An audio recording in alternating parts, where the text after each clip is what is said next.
Hai,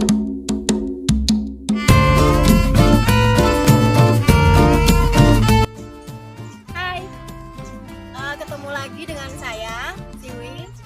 Sore ini kita akan berlatih bersama dan saya akan mencoba menemani teman-teman langsung praktek dari pertemuan yang sebelumnya.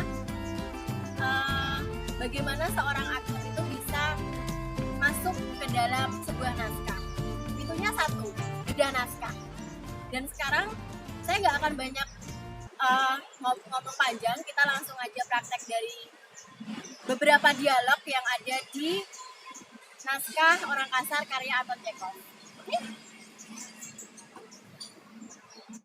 Saya akan coba latihan dengan salah satu dialog di naskah Orang Kasar ini. Nanti teman-teman mungkin di rumah juga bisa sama-sama latihan. Kita membedakan ketika Nyonya Martopo ini saya tarik di usia 35, karena di luar pasti banyak ada yang menarik dia di usianya yang ke-45. Ada yang mungkin dia dijadikan seorang perempuan yang memang masih gadis.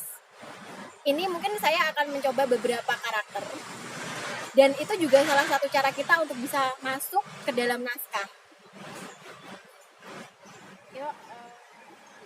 Tuan, saya minta Tuan jangan berteriak. Ini bukan kandang kuda. Kita coba yang lain lagi. Tuan, saya minta Tuan jangan berteriak. Ini bukan kandang kuda. Bagaimana kalau kita coba umurnya lebih muda atau mungkin anak kecil? Cocok nggak sih seorang perempuan yang masih memang kekanak-kanakan memainkan tokoh ini? Saya minta Tuan jangan berteriak. Ini bukan kandang kuda. Mungkin teman-teman ya di rumah juga bisa coba karakter yang lain juga, karena jujur ya, saya sendiri ketika saya pegang naskah, yang saya lakukan itu saya berdiri di depan kaca, saya praktekkan juga, saya latihan dari mulai saya umur sekian-sekian. Pantas nggak sih? Dan jangan kaget kalau kita memang harus menertawakan diri sendiri di depan kaca. Itu faktanya memang begitu. Misal dia usianya memang sudah lanjut, mungkin dari caranya duduk pun, kalau perempuan yang masih 35, 40, 45, dia masih kuat untuk punggungnya ini tegap. Tapi bagaimana kalau dia memang sudah usianya lebih tua, mungkin dia akan sedikit membungkuk, tergantung setua apa dia.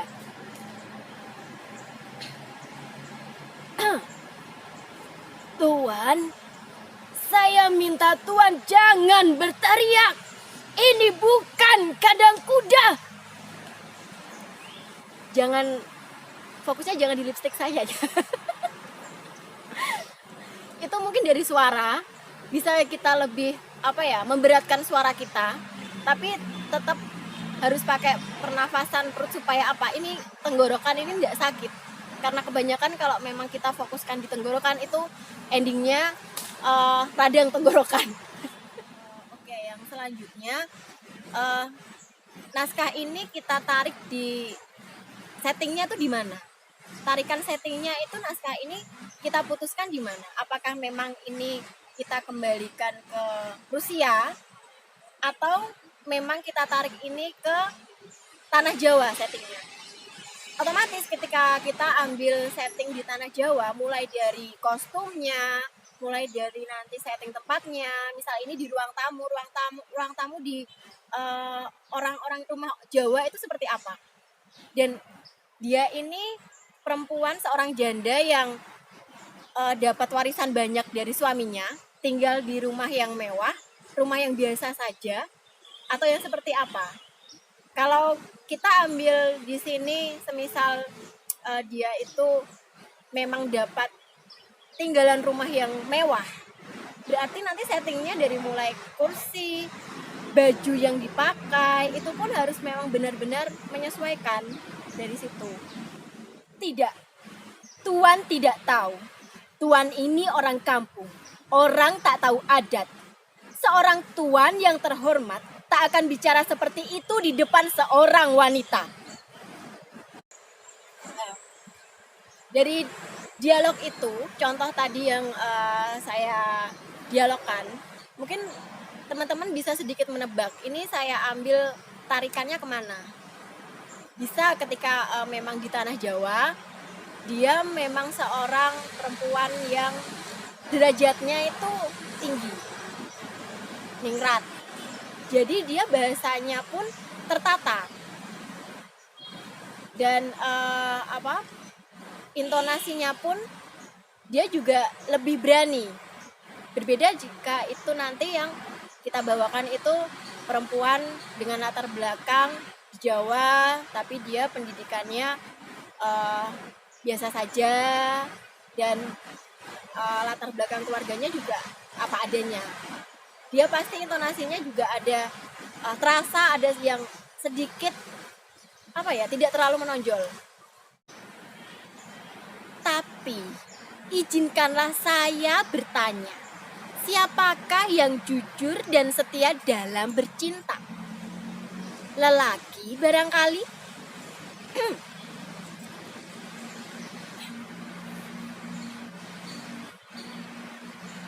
Tapi izinkanlah saya bertanya, siapakah yang jujur dan setia dalam bercinta?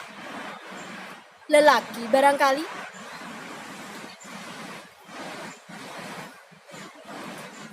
Tapi izinkanlah saya bertanya, Tuan, siapakah yang jujur dan setia dalam bercinta? Lelaki barangkali?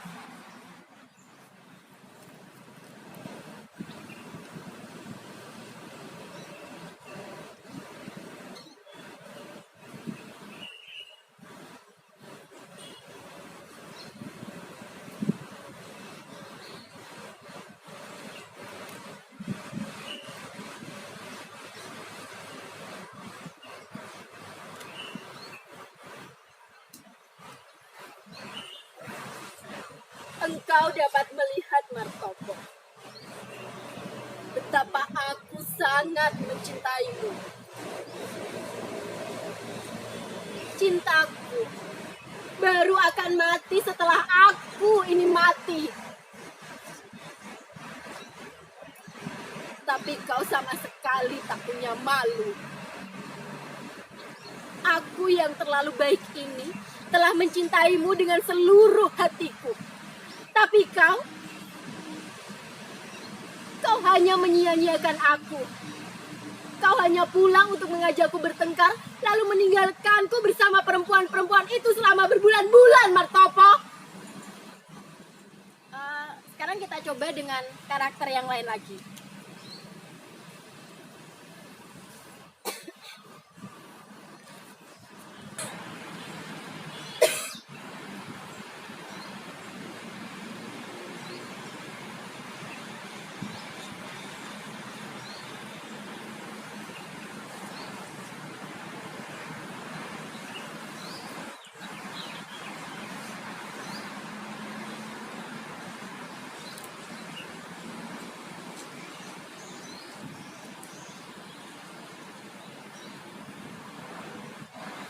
Engkau dapat melihatnya, Martopo. Betapa aku sangat mencintaimu. Cintaku baru akan mati setelah aku mati.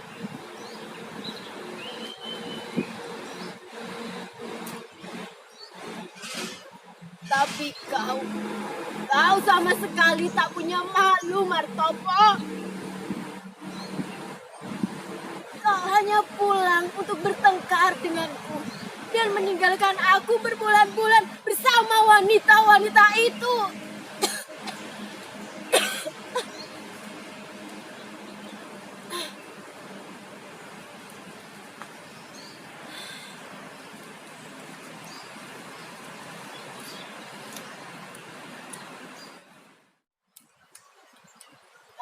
Untuk teman-teman yang saat ini sedang dalam proses membedah naskah, dan beruntung bisa memainkan sebuah tokoh dalam naskah tertentu, jangan malu dan jangan sungkan untuk sering-sering presentasi di depan teman-teman.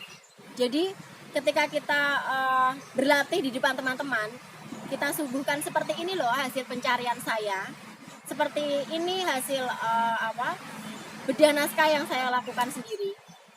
Nanti ketika teman-teman sudah menunjukkan hasilnya, mulai dari intonasi, dari gerakan tubuh, olah rasa yang teman-teman tunjukkan, pasti akan ada masukan yang bisa membuat proses keaktoran teman-teman itu bisa lebih baik. Tipsnya cuma satu, memang tidak tahu malu.